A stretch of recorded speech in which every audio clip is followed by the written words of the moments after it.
everyone, welcome to another episode of Board Games and Stuff. It's no surprise that in this episode I'm going to be taking a look at a game called Legends of Andor. Now, Legends of Andor is put out by Fantasy Flight Games. It's for 2 to 4 players, but it's a cooperative game, so you could technically play it solo. It retails for around $50, and its suggested age is 14, but I've been able to play it with my daughter who's 8, and it is co-op, so with a little bit of help, she did just fine.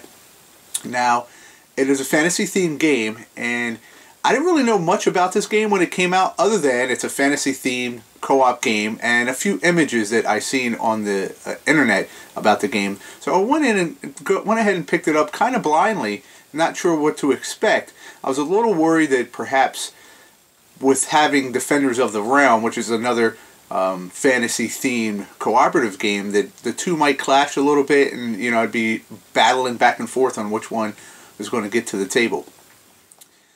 But this game definitely plays vastly different, which you're going to see in a little bit when we get into that. One thing I want to mention before I start showing you things is that this game is designed by Michael Menzel. Now, a lot of you probably recognize that name because he is a very famous not designer, well, he could be a famous designer soon, very famous board game artist. In fact, if you go on Board Game Geek and look at his database, he has over 170 credits to his name. Some of his most famous ones, well, some of the ones that I know that I like and own is Stone Age, Thebes, Pillars of the Earth. He's also done the new Settlers of Catan version. He's done some stuff for Dominion, Shogun, Year of the Dragon. You just got to go on if you're interested and you don't know his work. Go on. He's really one of my favorite board game artists, and this is his very first design. So he did the artwork and the design of this game, which I think is really cool. So let me go ahead and get into it. I got to preface this and say that it's kind of a strange game to explain kind of how it plays and everything, because the way the game works is it's a quest system. So you're going to be a story-driven quest. You're going to be kind of playing through these quests, and aspects of the game won't come into play in every quest. So it's not like every quest is going to be played exactly the same, but I'll show you the basic mechanics that are played through every quest, and then we'll talk a little bit about the differences in the quest, and then probably more than that too. So let's just get right into it. Here you can see the beautiful board and artwork for the game. It's just stunning detail, and there's just a lot going on in the photo. You can zoom in and you can see some really cool details of certain areas, like little farms and just people standing everywhere. It really comes to life. Here's the other side of the board. It's not played based on players. This board actually changes based on which quest that you're going to be playing during the game. I've never really seen this done before, where the two sides of the board are totally separate like this and come into play. This is just awesome. Before I move on, one thing that I have to talk about is the fact that this game only comes with a reference sheet and then a quick start rules booklet that is only 4 pages long. The first quest that you're going to be playing is considered the introductory quest, and it walks you through step by step kind of how that you're going to set the game board up, as you can see here. The quick start rulebook is only 4 pages.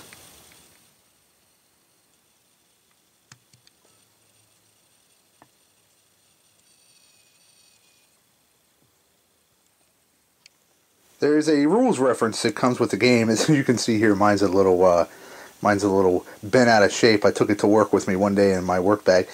Pretty much any questions that you're going to have that pop up in the game, you're going to be able to find in this sheet. As players, you're going to have your choice between 4 different characters. You're going to have the dwarf and the wizard, as well as the fighter and the ranger. If you flip the character sheets over, it's actually the exact same character, but with a female depiction. And the game even comes with playing pieces, depending on if you're the male or female version of your character. Their special abilities are still the same whether you're a male or female, as well as all their starting abilities. Okay, so here is what the game board looks like after the introductory game setup. Now keep in mind, at this point, you have no idea how to play the game. The game is going to teach you how to play as you're progressing through the first introductory storyline. These blue tokens are only going to be used in the introductory version of the game. Again, these rules are not in the quick start rules, such as the rules for fog. They're on the tokens, and you'll read how the fog tokens work when you move into their space, as well as how it works when you enter a space with gold, how the merchant works, and how wells work when you enter their spaces as well. I said well. This is the legend marker and the legend track. This track really is going to determine the timing mechanics of the game and how long the game is going to last. You're told to just put your token on space A and nothing more. It goes all the way up to the last space, which is N.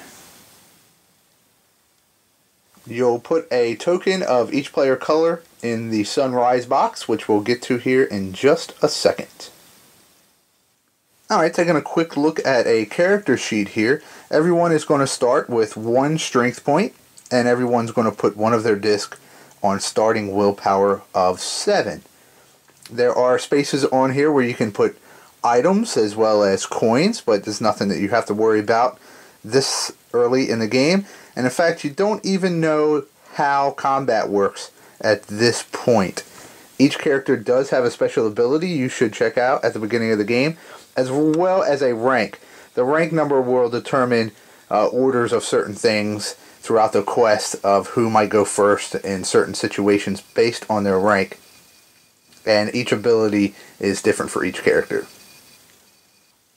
Alright, jumping back up here to the sunrise box, I'm still not going to completely explain what everything in there means, but I will explain how movement and actions, some actions work for the heroes. Every time a hero moves 1 space, they're going to move their marker 1 hour on the time track. So if a hero moves 4 spaces on their turn, that's 4 hours of movement that they took to move there. Heroes have 7 hours that they can move freely during the course of a day, and then they can exhaust willpower points to move an additional 3 hours, or use an additional 3 hours of the day, except it costs -2 to your willpower for every one of those hours that you go over. Apparently I have a new person sitting in my chair here that wants to do the video reviews from now on. Gandalf the Grey. Psst, psst. Gandalf. Psst, psst, psst. You hungry? You want to play a game? Okay, apparently my neighbors must know every time that I'm going to shoot one of these videos or that we have to record the podcast over at my house, because they seem to always let their dogs outside and then leave them there to bark their heads off and not let them back inside. And it snowed last night, so there's a lot of snow on the ground and they're kind of barking their heads off. So I do apologize if you hear dogs barking in the background. But I've stopped several times and waited for them, and 20 minutes go by and they're still out there barking. So moving along with the game here, I wanted to talk about these. Now these guys really are the meat and potatoes of the game. These are the legend cards. And when you're going to start with Legend 1, that's the introductory game, and you're going to draw the top card. The backs of these cards have all the story on the cards and what you're going to do in your quest. I will say that I'm going to have to spoil a little bit about how the first introductory quest works in order for me to explain the game and see if it's something you're going to be interested in. So let's move on again, and we'll take a closer look at the first one of these legend cards that you're going to be drawing. Okay, so before you start a quest, or legend, as I'll keep referring to it from here on out, you're always going to look at legend card A1. And that's the first one that you're going to look at. And the bottom of that card explains to you what cards you're going to be putting in that legend deck, making sure you have them all there, and what order they're going to come in. There may also be some extra cards, such as the team battle card and end of battle card, that you'll set to the side and not actually put them in the stack of the legend card. Then we'll be flipping it over. So the back side of the card will have some story, and usually it will tell you what you're going to be doing during the quest. I'm going to skip over the story a little bit to save those spoilers, but you can see here that it tells you the things that you need to do at the beginning of the game. At least one hero must uncover a fog token, at least one hero must buy a strength point from the merchant, a hero must empty the well, and a hero must enter the castle.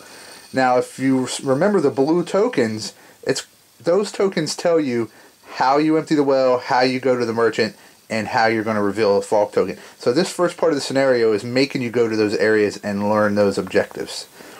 Alright, some of the cards will say at the bottom that you need to continue reading and going on to the next legend card. So legend A has a second card to it, and this will tell you that you also need to take that legend card, look at it, and read the back as well.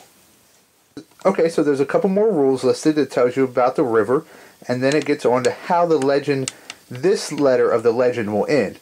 And one of these things has to happen. Either the hero must end his movement on the castle space, or all heroes must have moved their time marker to space 7 or ended their day early. Okay, so looking back at that time track, for this instance, they are not letting you use 8, 9, or 10 hours. This has to be completed before all heroes end up reaching the 7th hour. If a hero ends his day early, which he can do pretty much at any time, the first hero that does that goes back to this rooster box in the sunrise box, and that determines which hero will go first on the next turn, the next day, morning, and also the first hero that uses all his hours and has to go back there will be the first player to go the next day. Jumping back to the legend card here, it tells you at the bottom that you must complete all 4 of these objects in a single day or you'll lose the quest or the legend. Also, once it's done, it tells you that you now need to go back and read step 4 in the quick start rules book. Okay, so we'll take a quick look here at the fog tokens, the merchant, and the wells. Okay, so this explains how fog tokens work. When a hero enters a space with a fog token, you must immediately end your movement and you must reveal the fog token. The back side of the fog tokens will have different things on them, such as just take a gold or gain 2 willpower points.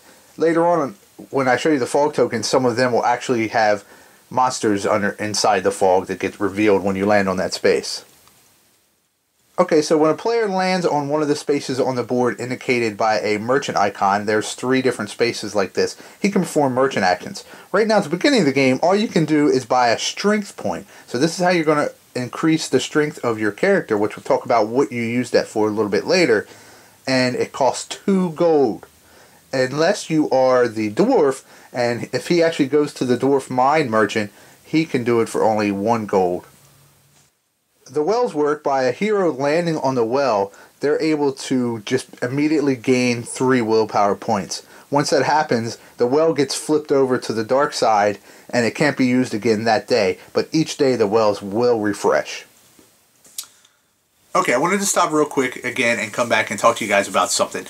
So you may see, I am going to talk about combat here in a bit, and you'll see how strength and willpower works exactly.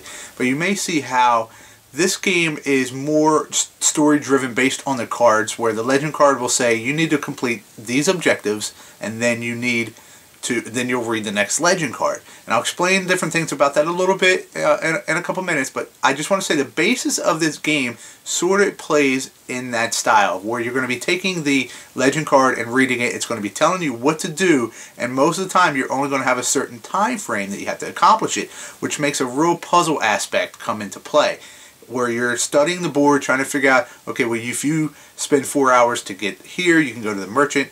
I'll spend some hours and get to the fog. You can move through here, and then you end on the castle, and we can accomplish all that in the time that we have. And you'll see that, and I'll talk about that a little bit more coming up in the this episode.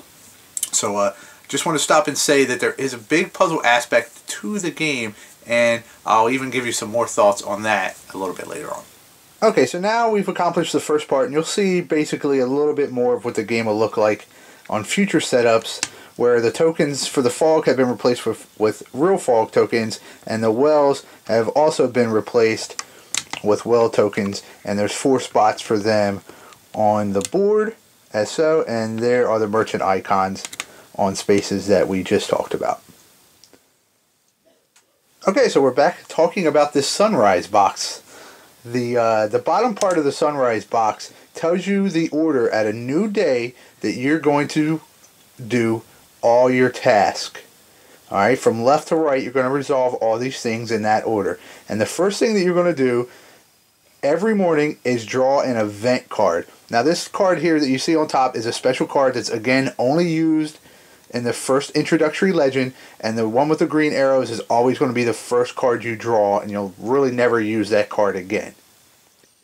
Taking a quick look at the back side of that event card, it gives a little flavor text, and then it tells us what to do. In this case, gores are going to be spawning, and it tells you which spaces on the board to put them out. Here are all the baddies that you're going to be using throughout the game. They're cardboard standouts just like the characters, but they're really good quality, and they have Michael's artwork on them, which are fantastic. There's a couple different types, and then you can see these guys are your basic gores right here, and we're going to be putting 4 of them out on the board. Alright, so we've got our gores set out. And guess what? We are going to be going back up to this sunrise box, because now that we did the event card, you're going to notice that the next step of the sunrise box has pictures of the creatures. You're going to be moving the creatures in the order that they're shown on the sunrise box, starting with the tiny gores. Of course, there's none of the other creatures out on the board right now, so you're not going to have to worry about them at all. Let's take a quick look at creature movement. Every space on the board has numbers on it and little white arrows. The numbers are used for lots of different things. The white arrows are only used for creature movement. When you start the creature movement, it's pretty simple that you're going to basically just go from space 1 and go to the lowest number creature, which at this point is creature in space 16, and they move 1 space following the white arrows. So this creature here would move from 16 to 13. You would continue on and you would see that the next lowest number creature is in space 22, and he would move to space 19. Next would be creature in space 23, but his arrow also has him move into space 19. Only 1 creature can occupy a space at the same time. So if that ever happens, the creature then immediately continues moving to the next space up, and in this case, he would end his movement on space number 3. Now the next thing you would do during the course of the day, after moving all the monsters, is refresh any wells. As I showed you before, if a well token is used, it gets flipped to its gray side, so every day they get refreshed and they can be landed on for willpower again. Then the final thing you're going to do is move that white pawn, which I showed you earlier, the legend marker, and let's take a little bit closer look at the legend track again. Alright, so here's that legend track I showed you guys earlier. And now you're going to see that there's these red tokens that are set out on the legend track. Now what this corresponds is, remember all the letters, how the legend cards had letters on them? These tokens are going to be placed on the letters for every one of the legend cards that you have in this particular quest.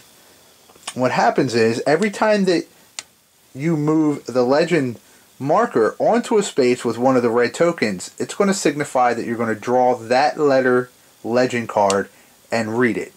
So in this case, the last thing we do in the morning, is move the legend marker 1 space, which is going to move him onto space B, thus drawing the B card from the legend deck. Okay, so that's as far as I'm going to go as showing you exactly what is said and what comes out in the order on the legend cards. I don't want to spoil it for anyone who may be interested in picking this game up.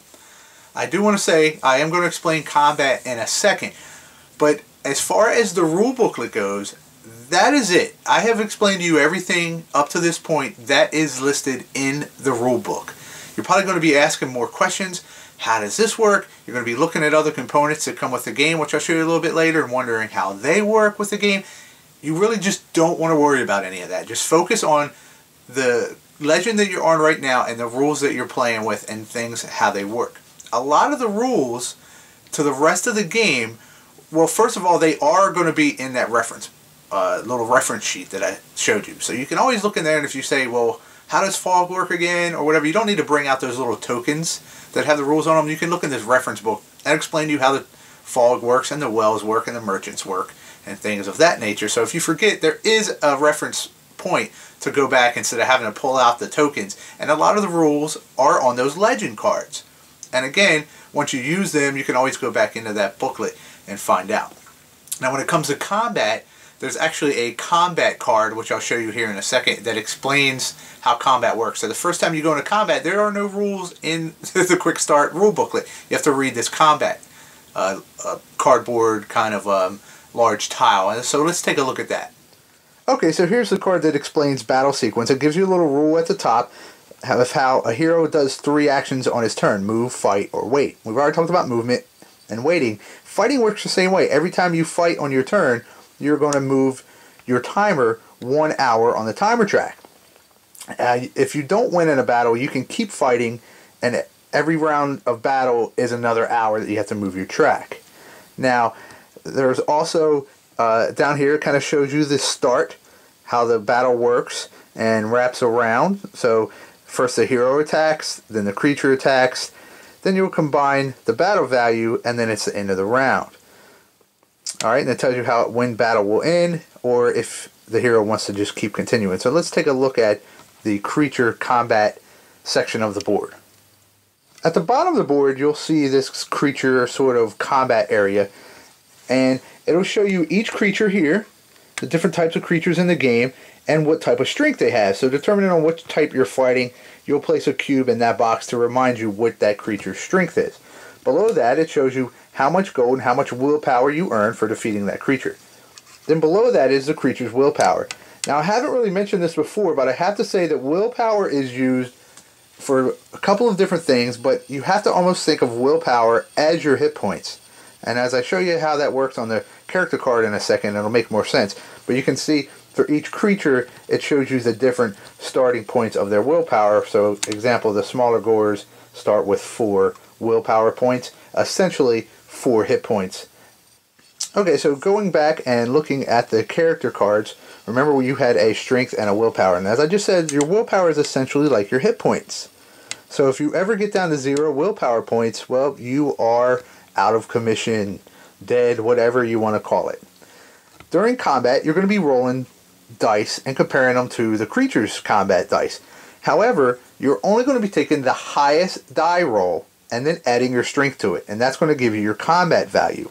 As you can see, the willpower track here, how there's 3 different rows. Depending on where your willpower points are, it's going to determine how many die you get to roll, or dice you get to roll. So for example, you start with 7, you're going to be rolling 3 dice. So you'll roll the 3 dice, you'll take the highest number, and then add your strength to it. So that's where going to the merchant and buying strength points comes in handy. So if you're rolling 3 dice, and you roll a 5, you're starting, you're only going to add a 1, so your combat value is going to be 6. But as your strength gets higher, it's going to make your combat value even higher. Okay, so we talked about each character having its own special ability, and I'll talk about the wizard right now because his pertains to combat. As you can see, the wizard only has 1 die here listed, so no matter where his willpower is at, he's only going to be, or she, is only going to be rolling 1 die. However, the wizard's special ability is that after the die is rolled, he may flip it to its opposite side. So in that instance, the wizard is actually never going to be rolling less than a 4. Based on where the creature's willpower is, that will also show you how many dice that they will be rolling during combat and adding their strength to. Okay, so based on this combat result, you would see that Thorn has his highest die is a 5, so he would take 5 and add his strength, which would be 8. So 8 gives him his combat value. Then the creature had rolled a 4 and a 2, so he takes the 4, adds it to his 2, which is 6. The difference would be subtracted from the willpower points of whoever won. So in this instance, the gore would actually lose 2 willpower points. Of course, he would still be alive, and you would have to spend another hour in combat with him. A crazy thing about the creatures is they always have the ability, if they roll doubles on any 2 dice that they have rolled, those 2 dice are combined together. So in this instance, it would be 8 plus 2, which is 10, to Thorn's 8, and he would end up losing 2 willpower points. Okay, so that really is how simple combat works in the game. Another aspect of combat in this game is that every time you kill one of the creatures, you will move the legend marker up on the legend track. Now that we're at that point, I want to discuss something right here. Part of this game, some of the love it or hate it things that I've been reading about on the internet and Board Game Geek, is that you cannot focus completely on combat in this game. It is not a run and gun. If you're really looking for that style of game where you can just kill everything that's coming out on the board, then I would suggest, maybe certain other games like Defenders of the Realm does that well, or the Dungeons and Dragons cooperative games. However, in this game, it's all about your objectives and completing them in a set number of time. So if you're wasting all your time just killing creatures and not focusing on your other objectives, you're going to run out of time and things aren't going to get accomplished. That being said, one of the main things you have to do is stop the creatures from invading the castle. So at the same time that you are trying to stop the creatures from invading the castle, there's always another objective that's going on at the same time. So thematically, it may not make sense that you have to not kill certain creatures and you have to kind of pick and choose which ones you're going to kill, but I think it does make a lot of sense that way, because if your main objective is, let's say, to deliver a message somewhere, or actually I'm not even going to give any more away, but you're not going to just run out and go, you know what, we are supposed to be doing object B, but instead we're just going to sit around and defeat creatures all day and beef ourselves up. Now I understand that one of the main mechanics is that you are beefing yourself up in combat, and why would you be beefing yourself up so much if it's not about fighting? Well, it is about fighting, but it's about fighting quickly. So if you are beefing yourself up and you're increasing your willpower to roll more dice and you're increasing your strength points, in the scenario you just saw, I wasn't strong enough to kill the creature in my first round of combat, so I'm spending more time now fighting the creature in combat. As long as you're beefing yourself up, then you're going to have a lot stronger strength, and it's going to be easier to kill that creature with only wasting an hour out of your day. Now there's also rules that come up in the game for fighting together. If 2 people or 3 people or even all 4 of you are in the same space as a creature, you can all 4 spend 1 hour and fight together, where you're adding all of your combat together and subtracting it from the creature's combat value. It's a real easy way to just, especially the harder creatures, to just get in there, boom, take a nice big shot at the thing and take it out, and everyone only spends an hour. So just keep that in mind, that this game isn't going to be all about combat. It's going to be more about picking and choosing and completing your objectives on time. There's a lot to this game still that I didn't show you. For example, the Warriors, his special ability is he gets 5 willpower points at a well. And I did mention that the Dwarf can go to his special merchant and he can beef up his strength for only 1 point. Let me just show you some other of the components that are in the game, but I don't know, even for myself, for certain exactly how they're all used, because I haven't played through all of the legends yet. So I will show you some of the components, and I can't really explain how they work, but you'll get a sense of what's going to be coming up after the first legend and a little bit more feel of how the game's going to play out. These are the event cards that you'll be using during the course of the game after Legend 1. Legend 1 has its own set of event cards. These are what you'll be drawing every morning.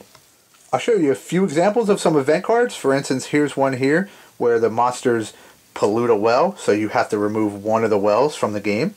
Here is a Dwarven Trader that shows up, and you can actually buy items from him for willpower points instead of money. Except for the Witch's Brew, but what is that? Show you in a second. And here's one more example here where the monsters grow stronger, and for the remainder of that day all the monsters have 1 more strength point. So I showed you earlier how there are inventory slots on the character cards, and you can see here that you'll eventually be able to equip your character with a shield and a bow. You can get a familiar, there's also helms, and the merchant is going to open up and there's going to be more things that you're able to purchase from him. There are plenty of other items that are also going to be used during the course of the different legends. Here are a couple of tokens for the witch, as well as some allies that you'll be able to join up with. Here are a few more of the baddies tokens that are going to be coming out in the course of the game. And of course there's always the biggest and baddest.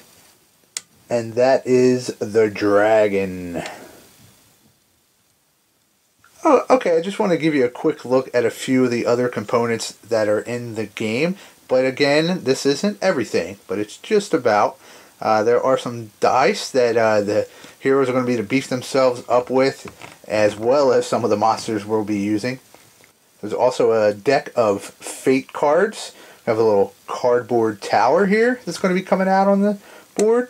There's also a secret lake on the other side of the map, and that has its own set of cards as well. There's going to be farmers. The farmers, actually, when you rescue them, they can help protect your castle. There's, of course, gems, and then there's some other monster tokens that the monsters will be using. Okay, so who is going to like Legends of Andor? Well, I do, first of all. I really like it, to be honest with you. I've only played the first 2 Legends. I've played the first Legend over a couple of times, played with new players, so that's really the one that I suggest starting with if you have a new group. It can be a little solvable, especially as you keep replaying some of the Legends, but I don't have that a problem if I play with a new group of people. I just sort of back up and let them kind of do their own thing, you know, do or die. You know, if I know they're doing something wrong, I really don't even try to correct them. I just kind of let them go through and have their own experience with the game, and I just play more of a rules buffer, and you know, I do what I can to help win as well, of course. Now, I've heard as you get farther, some of the scenarios have a lot more randomness to them as far as what comes out. The event cards can also add a lot of different randomness. They can either make the creatures more harder to fight, or they can buff up the heroes, making things easier, so that's a way that the game can change up a little bit. There's only 5 Legends that come with the game right now. There is a 6th Legend that's completely blank that they encourage you to make up your own. There's also another one on Board Game Geek, a small little few card legend, but it's not in English right now. Hopefully they will put that out in English if someone can translate. Maybe you can go over there and do that. And there's also a couple homebrewed legends over there, but again, no one from America or no one has put any out that are in English and uploaded them to Board Game Geek yet. But I am looking forward to that aspect of the game of creating your own legends and stories. I think it sounds like a lot of fun. Now, people who aren't going to enjoy this game are firstly going to be the ones that really just want combat heavy, and they're not going to like that puzzle aspect of how you're trying to figure out what to do and pick and choose your battles. If you're really looking for a combat heavy game, this probably isn't the one for you. This is a story driven game. If that's more your thing, if you're more interested to find out what's coming next from Legend 1 to 5, it is a progression in the story, and as you're flipping those cards over, it has really incredible flavor text. All of the event cards have flavor text on them, so it really is developing the story that's happening across the land, is really just kind of developing and evolving itself as you progress through the game. Quickly mentioning the rules. I even myself did get a little kind of frustrated the first time I tried to play this game with the rules, but I think it was more my fault. I was kind of looking ahead. I wanted to know how things work before I should have known about how things work. So I was frustrated trying to figure out how exactly does combat work, and I was, you know, constantly flipping through the quick start rules, and then there's a few times I was looking in the other book and I was just missing things because if I just missed one line that I wasn't understanding how it works. So I really encourage you to go in knowing that you're not going to learn how to play this game the first time you play it. You're going to slowly be introduced to the rule systems. Follow it step by step from that quick start rules. Make sure you do not miss a line. If you miss a line that says, now go read Legend Card B, then you're going to be confused. There's a line at the very last card of Legend 1 that tells you, okay, now that you beat Legend 1, go look at, there is a card that is just for the game setup for every legend after Legend 1. Make sure you don't miss that, because you're not going to know how to set up Legend 2. So if you buy the game and you go, let's just start with Legend 2, which is perfectly fine, I guess, you're not going to know many of the rules, and you're probably not going to know to go find that Legend 2 card. So do you need someone that's played it before the first time you played? I don't think so. I think it is it's so unique in the way they teach you the rules, but you just really have to be strict with yourself and your group the first time you play it to follow along with the rule system, how they're written and how the game's meant to be played. I have looked around. I'm assuming they're going to put more Legends out for this game. I don't know for certain yet. I have been on Fantasy Flight's website. I've been on Board Game Geek, and there's really nothing positive. I guess it could depend possibly on the sale of the game and how well it goes over. But I would assume that it would not be difficult whatsoever, kind of in the whole Mansions of Madness style of Fantasy Flight, where they just put out maybe just another deck of Legend cards with a few extra maybe tokens or rule systems or things like that. It would not be that difficult whatsoever. Or even print and play Legends would not be something that would be very hard to do for them. So hopefully there will be adding that, and it will keep the replay value going. But personally, as for myself, if I play a game 10 times, that's pretty good. So if I play each one of the Legends 5 times, then I usually get my money's worth out of the game. I said I compare it to Defenders of the Realm, and I probably haven't played that game 10 times, and I love that game. It's one of my favorite games of all time. So to say a game has replay value, I'm not going to play the game 50 times anyway. So there's not many games that I have that I think I could play 50 times, that aren't going to feel samey afterwards. Okay, so that's it for this episode. I hope I showed you guys enough to get a feel for what this game really is. I know there's not a lot out there. You're kind of going in blind most of the time, so hopefully this will help you out in that matter, and now you can decide if it's something that you'd be interested in. I really highly recommend it. So go out, check out, pick it up, find somewhere that has it, go play it at a convention. Legends of Andor. Thanks for watching our review today. For more information about board games, as well as the #1 board game audio podcast, check out Dicetower.com for reviews, interviews, and more. I'm Eric Summerer, and you've been watching The Dice Tower.